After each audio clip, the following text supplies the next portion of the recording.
कल की क्लास में हम लोग पढ़े थे मुंह के बारे में, यानी कि हम जो भोजन करते हैं तो भोजन की प्रारंभ कहाँ से होता है?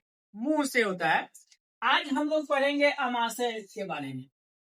जब भोजन हम लोग करते हैं तो सेकेंड स्टेप जो होता है ना, वो अमाशय होता है। वो भोजन कहाँ चला जाता है? अमाशय में चला जाता है। अमाशय में भोजन का जो पाचन है ना, देखिए 3 रास्तों से होता है।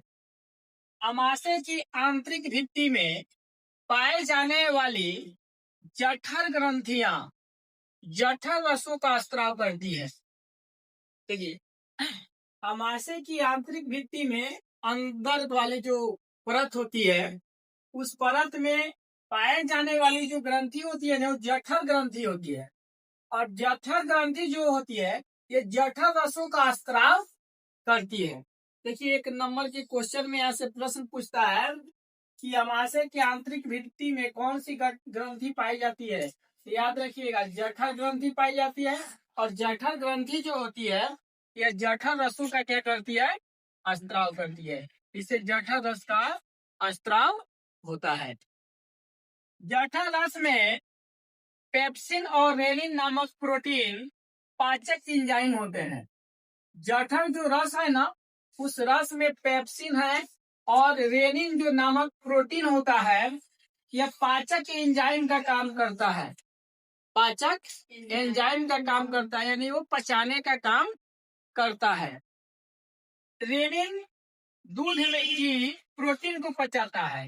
रेनिन जो है ना, जो दूध में प्रोटीन मिलता है, उस प्रोटीन को पचाने का काम करता है। और यह केवल बच्चों में ही होता है। रेनिन केवल बच्चों में पाया जाता है, समझे। पेप्सिन अघुलनशील प्रोटीन को घुलनशील पेप्टोन में बदल देता है। पेप्सिन जो होता है ना, पेप्सिन ये अघुलनशील, अघुलनशील के मतलब जो घुलने लायक नहीं होता है, प्रोटीन को घुलनशील पेप्टोन में बदल देता है। किस में बदल देता है? पेप्टोन में बदल देता है। अमाशय में भोजन का पाचन जो होता है, ये अम्लीय माध्यम में होता है। अमाशय में भोजन का पाचन जो होता है, ये अम्लीय माध्यम में होता है।